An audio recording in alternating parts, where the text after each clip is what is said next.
Hi, y'all. I hope y'all can hear me because the volume on this laptop is trash. Uh, so I went ahead and did when the effect thinks it's a cause for tonight. I know I rescheduled it, but today was a good day to talk about this, and I have time. And also, today has been very interesting. Very interesting. It's been pretty heavy, actually. I mean, earlier this morning, I actually found myself just sitting and letting emotions just do what they wanted to do and dissipate and just go away. Okay. It's like, okay, you're here. I acknowledge that you're here. Now, move along. All right. And it did, and they did. But so I wanted to talk about this because it's weird. Okay. What I see that we do, man, the most.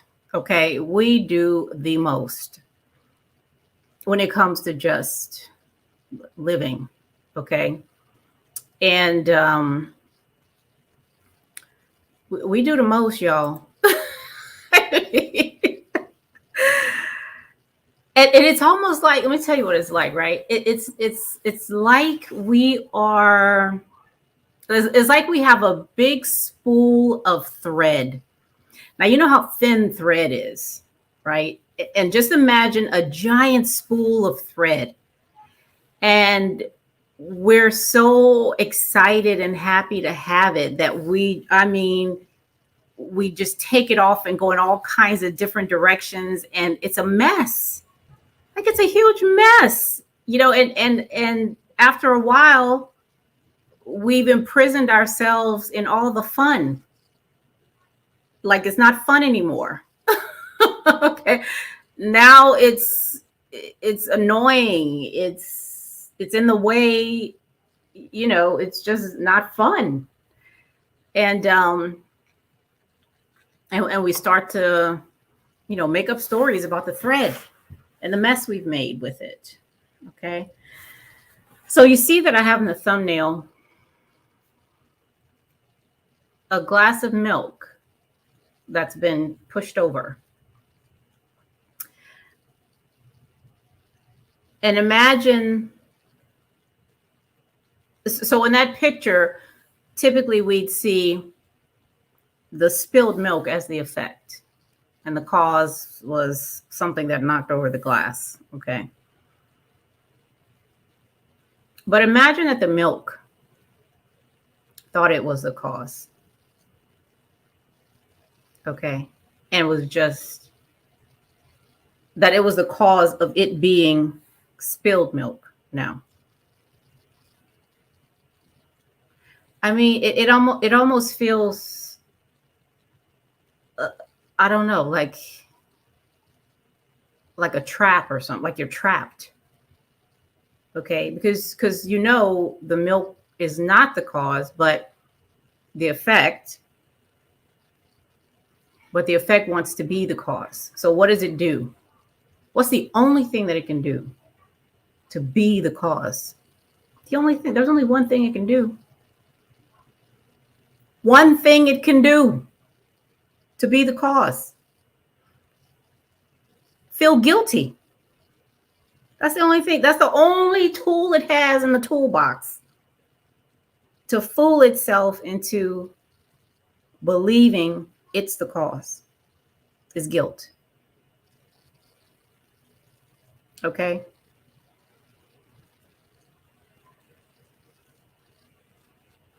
Now imagine just being guilt. I mean, and you have to maintain that because guilt equals control, right? That's what that equals. When you're guilty about something, you're telling yourself, hey, I had control of this thing.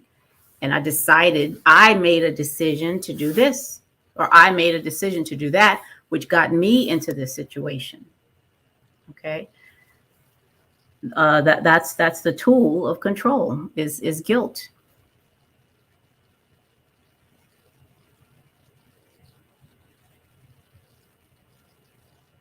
It's like think of waste product. Think of anything that produces something also produces waste, okay? Or what we define as waste.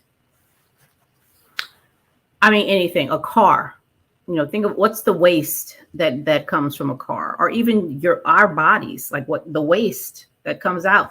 We eat something, our body gets what it needs, and the rest is waste. The same thing with trees. Anything that produces something else produces waste. Imagine waste feeling like it was the cause. Can you imagine? Like it was the cause of itself. You know what I mean? Like shit is the cause of shit. You know what I'm saying? I mean, it's but we do that, y'all. I mean, that's what we do. We are doing that. Like that's totally what we do. And there's nothing right or wrong in it. However, it comes with some things. I mean, y'all know what it feels like to feel guilty. Okay. You know what it feels like to feel like a piece of shit. All right. That's the cause of it being shit.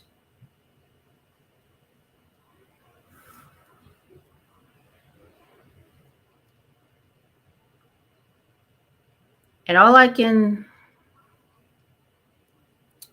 say is today I was reminded of an article that I wrote, what was it, 4 years ago? 18, 19, 20, 21, 4 years ago, about love, a wolf in sheep's clothing. And in it, I talk about, love is the answer. That's like a universal trope, that love, if we just had more love, everything would be wonderful. I mean, maybe, but maybe not. The gist of what I wrote, and it's pretty lengthy, but it's a blog post on the New Harbinger website, the folks who have my book, and I can't wait till my contract is over because I want my book back so I can do what the hell I want to do with it. Anyway, it's a blog post on their website, and the gist of it is, as long as love is the answer, love is the problem. If we look to love to help solve the problems, then love becomes the problem. I mean, that's the gist of, and I have a whole bunch of stuff, in there to get to. I stated in the beginning, and I also stated at the end. Okay. Once we get rid of the solution, then the problem is gone.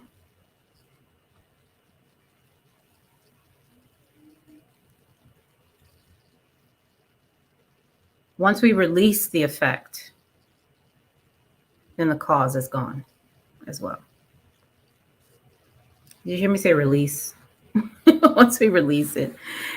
Yeah, because we're holding on for dear life is what we're doing, onto all that, onto the guilt. We're holding on for dear life. Once we release that, then the cause is gone. And I know this stuff sounds riddleish, okay, like a riddle, but it's really not. I mean, it's really as simple as just in the moment, just sitting with stuff, okay? Especially now around the holiday season.